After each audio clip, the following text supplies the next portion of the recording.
So last night our batteries died in the middle of the night, and I thought perhaps they died because of the generator problems we were having last year. So I took them out. I bought a new battery today. I installed it. Here it is in Maine, the end of May. It's 43 degrees out. Our heat doesn't kick on. You can see the flashing light. 1, 2, 3. 1, 2, 3. 3 second, 3 flashes with a 3-second wait and 3 flashes. It says that there is a ignition lockout fault. I looked online, can't find an answer. I'm going to call a mobile RV guy here in Maine. The day after Memorial Day. Cold night. No furnace. And I'm sure now that it was the furnace that killed the batteries by trying to ignite over and over and over.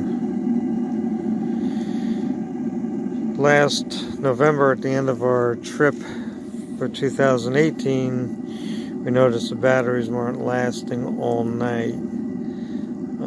And for some nights to get home, we did need to run the furnace. And as I know, we pretty well destroyed the batteries last year, but I didn't think they were that bad. So hopefully we're heading up to Maine. Nope, we're leaving Maine this Saturday. This coming Saturday. Today's Tuesday. It's, I don't know, 9:30 at night. Of course it is. And this Saturday we're heading up to Maine. You can hear the clicking. It's trying to ignite and then it doesn't, and it recycles 3 times and then it fails. So we're leaving the U.S. for 6 weeks to Canada, and we need heat. It's always something, guys. Take a nice deep breath. Let it out. And I wonder if that's snow falling.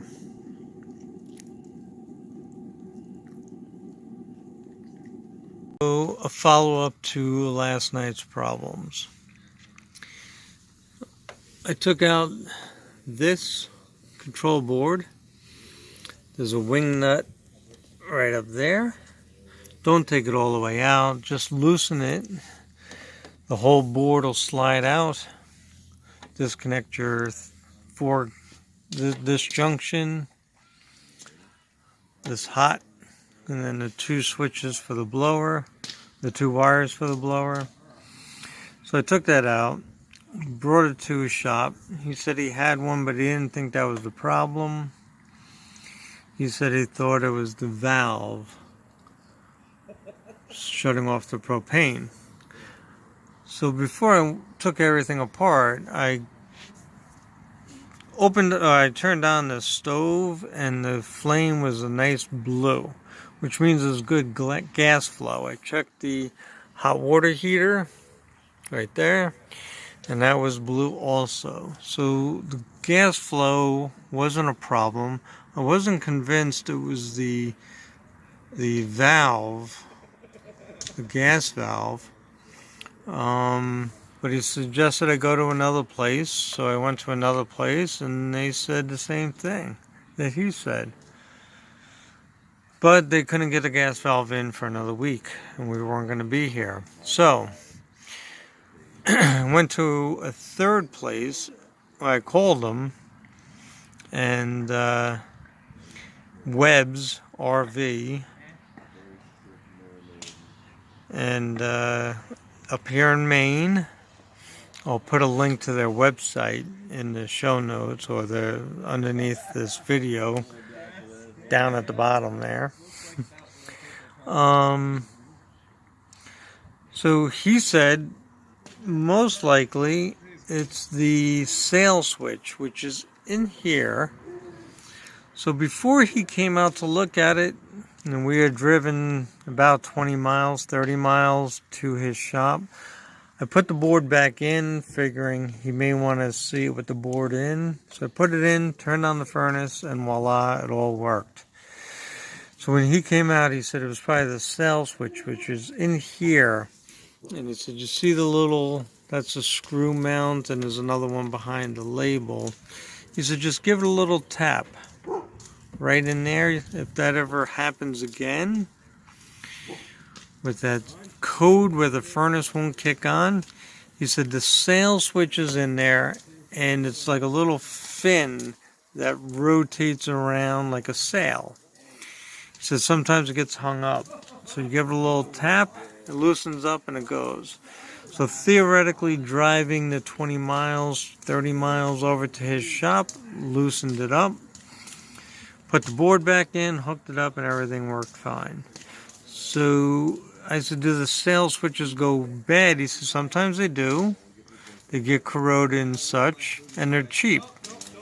So for $10 I bought one. I got it in my spare parts bag, just in case. And the furnace is working beautifully. So it's going to be in the 40s again tonight here in Maine by Bar Harbor. His shop was over in Bangor, Maine, and like I said, I'll put I'll put a link to his website in the show notes, and there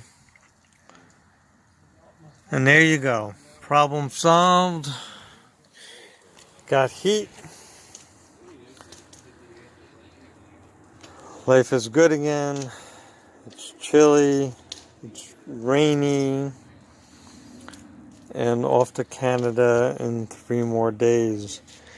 So most likely we'll never have another problem with this RV, so this will be my last video. That's pretty funny, isn't it? I was talking to the repair guy over at Weber's, and he said that he was talking to a couple that left Florida 2 months ago, were heading up here. They said that every stop they made, every 8 or 9 hours, there was a problem. These RVs are notorious for problems. I wish, let me turn this around. I don't know if you guys have ever seen me before.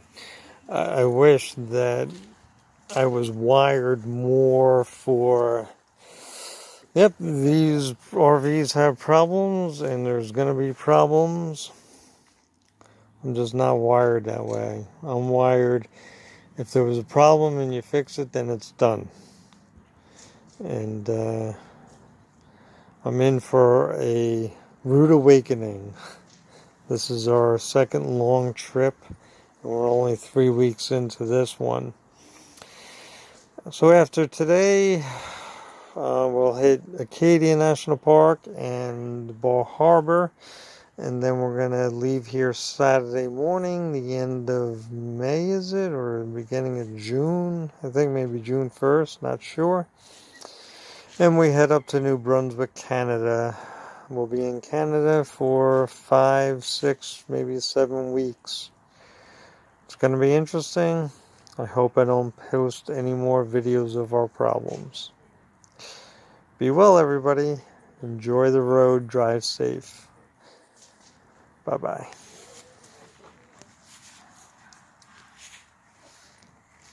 And that's my grill. I ran a gas line over to the tank. It's in my podcast, that whole description. All right, be well.